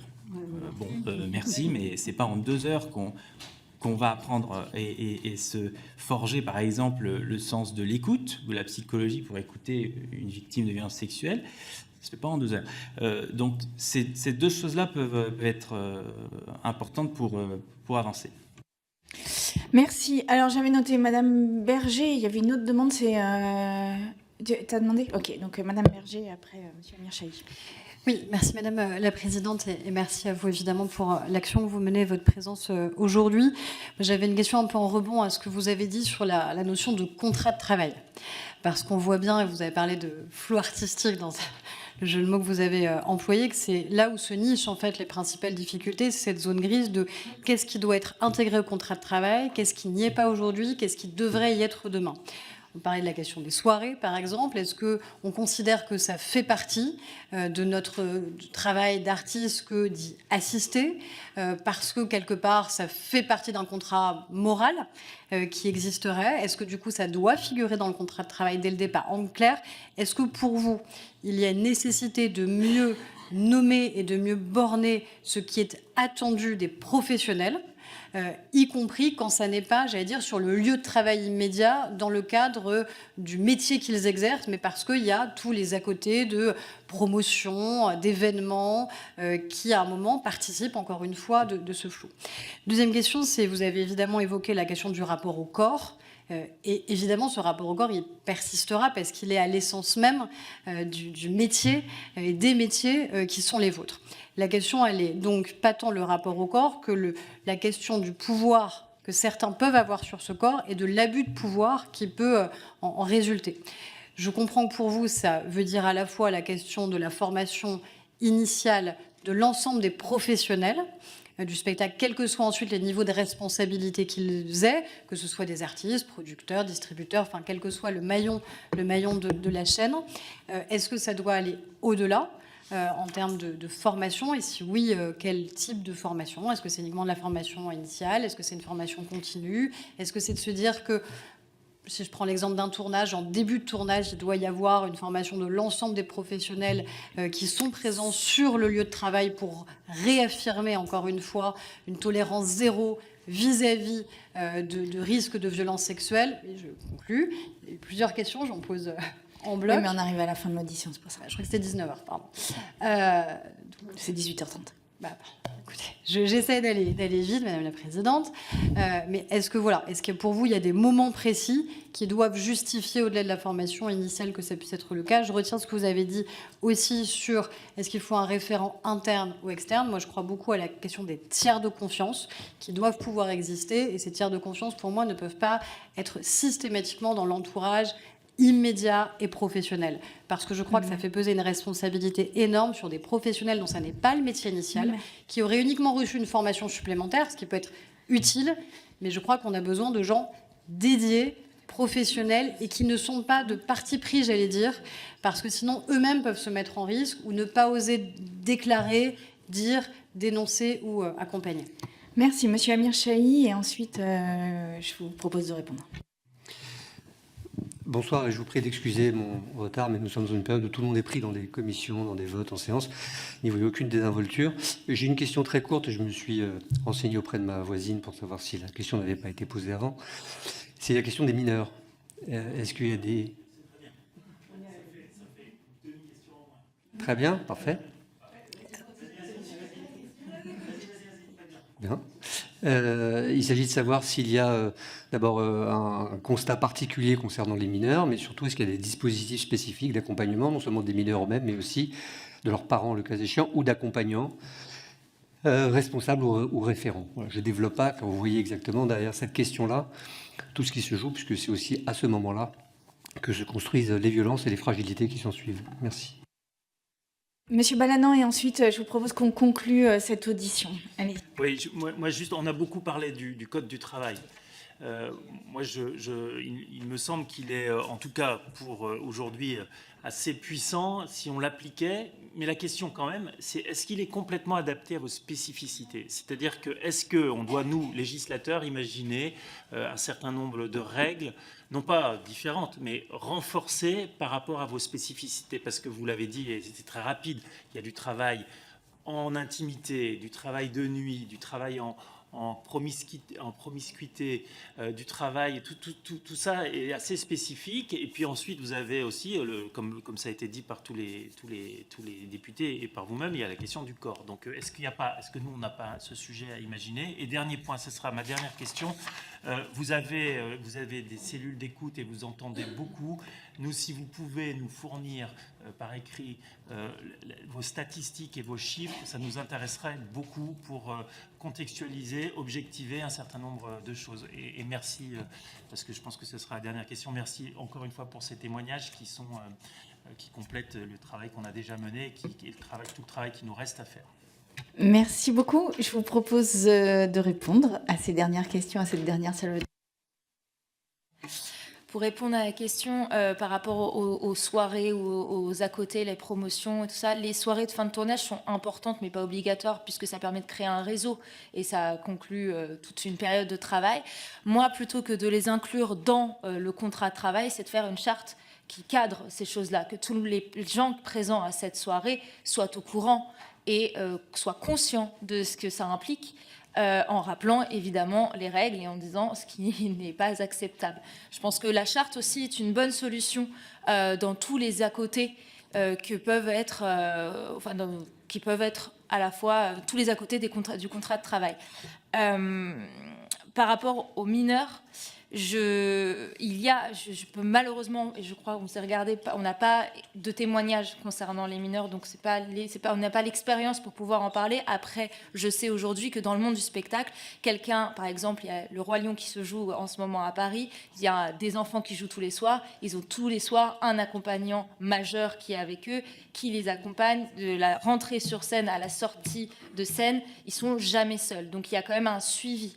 Après, je ne peux pas m'étaler sur le sujet puisque je n'ai pas reçu de témoignages concernant les mineurs. On en fera des auditions là-dessus. Voilà, bon, très bien. Et concernant, du coup, par rapport au code, comment on peut s'adapter aux spécificités, je pense qu'il faut vraiment prendre comme je l'avais dit, je l'ai dit au début de cette audition, je pense prendre vraiment en conscience la précarité, l'omerta aussi de ce milieu, de fait que c'est extrêmement, au-delà du fait de ne pas forcément connaître bien ses droits, c'est un petit milieu où il est extrêmement difficile de parler et on est de plus en plus entendu, mais sans forcément que des choses soient mises en place. Je ne sais pas si c'est peut-être dans l'adaptation des plaintes, par exemple, si on porte plainte à côté, sans forcément par rapport au Code du travail, mais peut-être si on porte plainte que les officiers de police soient formés aux spécificités du spectacle et qu'il n'y ait pas forcément des avis sur quand on dit que bah oui, j'ai passé un casting et le mec m'a demandé de me mettre nue, mais parce qu'en fait la scène c'était normal, on doit être à l'aise avec son corps. Oui, bah t'es une pute si tu t'es mise toute nue, c'est un fait, c'est un témoignage que j'ai pu recevoir. Et non, en fait ce n'est pas une pute, c'est dans le travail, on lui a demandé de se mettre nue parce que ça s'y prêtait, ça ne veut pas dire qu'elle devait être violée. Je pense qu'il y a aussi un vrai manquement de formation auprès des officiers sur les plaintes à cet endroit-là. Au-delà du spectacle. Mais clairement au-delà du spectacle. Mais bon, comme on est dans ce secteur-là, de vraiment s'adapter à nos spécificités qui sont la précarité notamment et le rapport au corps. Merci. Oui. Très rapide pour laisser la parole. Pourquoi on ne lancerait pas une grande campagne de publicité? Est-ce que les images, elles sont impactantes? Ou en quelques images, on dit, ça se passe dans une soirée, par exemple, ou ça se passe dans l'environnement du travail ou dans une entreprise en Haute-Saône. Voilà, des films contextualisés où on a des scénettes, où on voit un homme qui met la main sur une partie il n'a pas à la mettre pour une femme en disant ça c'est non, et à chaque fois on chiffre parce qu'on connaît mal le bas de la pyramide des violences sexuelles. Notre droit, pour le coup, Dieu sait qu'on lui tape dessus sur le viol et l'agression sexuelle, mais sur le bas de la pyramide, il est quand même super bien fait, et on ne sait pas que pour l'outrage sexiste, il y a tant de mois de prison avec sursis et sexuel et 3 750 € d'amende. Pas une femme ne porterait plainte parce qu'elle s'est fait injurier, parce qu'on ne sait même pas qu'on peut porter plainte là-dessus. Et si on avait une vraie campagne de pub ou d'affichage en disant ça c'est non, ne te laisse pas faire, et ça figure-toi que lui il peut avoir ça comme sentence de prison et comme amende, que les gens se rendent compte que ça n'est pas tolérable. Voilà, je lance l'idée, je laisse rattraper qui veut. Merci, Monsieur Pommier. Juste pour prolonger, on pourrait très bien diffuser ce type aussi de film juste avant chaque tournage, juste avant chaque spectacle. Un film court, pour que tout le monde sache... ah oui, c'est vrai, ça, je ne peux pas faire. Autre idée, une charte glissée avec le contrat de travail, ou plutôt en tête du contrat de travail même. Une charte sur la prévention des violences sexuelles, avec les bons mots, les bonnes références juridiques, la bonne signature, c'est signé, je ne sais pas de qui ça serait signé, mais que ce soit national presque, et on ne pourra pas dire « je ne savais pas ». Voilà. Pourquoi pas? Merci, Madame Bello-Lascombe. Je rebondis sur la charte à nouveau. On peut dire que ce qui compte dans ces chartes, c'est certainement pas d'expliquer à l'agresseur qu'il ne va pas le faire, parce que lui, il le sait que c'est interdit, mais c'est plutôt d'afficher que sur ce lieu, il y a une tolérance zéro et qu'il ne pourra pas dire qu'il ne savait pas. Pour le rapport au corps, je rebondis aussi sur la question du consentement. C'est à prendre avec des pincettes, puisque l'agresseur, lui, ce qu'il cherche, c'est que ça lui fasse non, et c'est ça qui le fait bander. Je vais le dire comme on est sur le sujet des violences sexuelles, clairement c'est ça la situation. Donc c'est pas que c'est une zone grise et une zone de flou. Lui, il va s'assurer que ça lui fait non et qu'elle ne veuille pas. Donc on peut trouver des situations où elle a été amenée à donner son consentement sur une situation, mais qui va la dévarier d'une manière où elle va se retrouver à subir les violences. Et je rebondirai à ce moment-là aussi sur la question des enfants. Quand en 2019, on nous a demandé notre avis, on a nommé 3 choses. On a dit que, effectivement, l'accompagnement sur le tournage, et ça pêchait en 2019, il y a une attention plus accrue, et que les encadrants, à ce moment-là, je ne sais pas si eux, ils sont soumis au FIGES aussi, ça serait intéressant, pour leur poste, puisqu'ils sont donc amenés à la loge, aux toilettes, bien sûr, dans tous les moments de vie. Il y a aussi à l'écriture du scénario du film, c'est-à-dire que raconte le film, quelle est la place de l'enfant dans le film. Est-ce qu'il a une place sexualisée? Est-ce que ça raconte quelque chose d'une histoire d'amour entre un enfant et un adulte, ce qui existe, hein. Donc ça, c'est vraiment à se questionner aussi sur quel est le récit du film et la place de l'enfant. Et pour finir, nous, on est une association générique, on peut dire. On reçoit des témoignages de tous les secteurs. Et on a parlé du trio perdant en début de réunion. Et dedans, il y avait les parents. Et bien, quand on a des castings avec des enfants, il y a les parents qui sont accompagnants. Il faudrait peut-être avoir une vue sur le comportement des parents qui ont objectivé leur enfant et ne pas permettre à un enfant peut-être de faire carrière si c'est l'objet du projet des parents et du comportement des parents. Voilà. Je vous remercie. Moi, deux mots en conclusion pour dire que dans les soirées, il y a aussi la possibilité d'avoir des référents VSS ou VHSS dans les soirées, et que ce soit des personnes qui ne s'alcoolisent pas, qui ne se droguent pas, un peu à la manière les SAMI. C'est ce qu'on avait mis en place à l'université. Ça a radicalement changé les soirées étudiantes. Hein. En vrai, il suffit de 2 ou 3 personnes dans une soirée qui se sentent responsables et en responsabilité là-dessus pour que ça puisse changer. Moi, je voudrais vous remercier vraiment chaleureusement pour vos témoignages. Vous dire que on a un accord avec le rapporteur qui est de ne pas finir cette commission d'enquête sur la proposition d'une charte. J'entends que ça peut être une charte, mais que ça ne sera pas que cela, parce que sinon on passera à côté, et qu'en fait il y a à un moment une responsabilisation vraiment par la loi à mettre en place, et un cadre par la loi à mettre en place. Et merci pour les éléments que vous nous avez amenés de ce point de vue-là, qui nous éclairent beaucoup sur les aspects sur lesquels nous devons travailler encore. Nous aurons d'autres auditions sur les castings, sur les enfants, sur la Légion d'honneur, sur la stratégie de l'impunité, sur les alliés, sur tout ça. Donc on va travailler ça jusqu'au mois d'avril, et notre rapport, a priori, sortira au mois d'avril. Voilà. Merci beaucoup à vous tous et toutes. Merci aux députés présents, et bien, je vous souhaite une bonne continuation. À jeudi pour les prochaines auditions.